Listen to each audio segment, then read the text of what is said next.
Russia's top military commander says the US could strike Iran after completing its campaigns in Iraq and Afghanistan.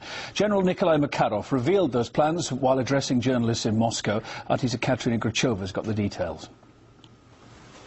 The chief of the General Staff of the Russian Armed Forces made the comments at a press conference in Moscow. He voiced Russia's concerns military action against Iran could take place soon. Well, the basis of his claims is an alleged announcement by the chairman of the Joint Chiefs of Staff, U.S. Admiral Michael Mullen. According to Makarov, he made it loud and clear the United States were going to strike out against Iran. But there is one obstacle which has so far prevented the United States from waging war.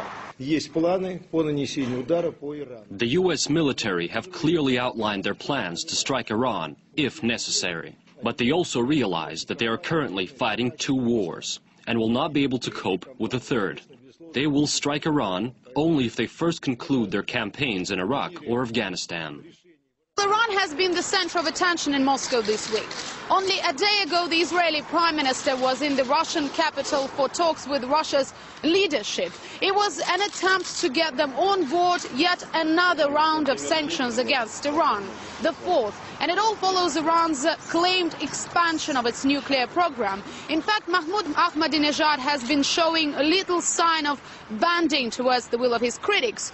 He said that his republic, starting from February the 7th, has been enriching uranium at 20%, a significant step closer to the 90% mark needed to produce a nuclear weapon. But some still doubt military action against Iran could happen soon, and if it does, its consequences could be fatal. Iran is a strong country. The only reason the Americans and the Israelis have not attacked Iran is because they are afraid of the consequences, and the consequences are going to be very severe for those countries if they try to attack Iran. Iran is capable of defending itself, and that is not the way Iraq was 8 years ago. Responding to calls for harsher measures against Tehran, the Iranian Foreign Ministry responded that Iran never considers suspending its uranium enrichment program, its high-level enrichment program, even if a deal on enriching uranium abroad is reached.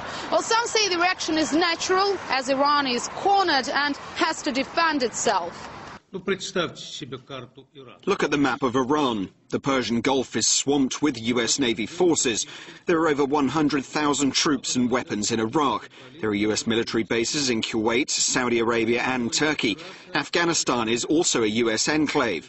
But the most important thing is that Israel's strike force and nuclear warheads are aimed at Iran. Tehran's nuclear program is just an attempt to survive and protect the country from Israeli nuclear weapons.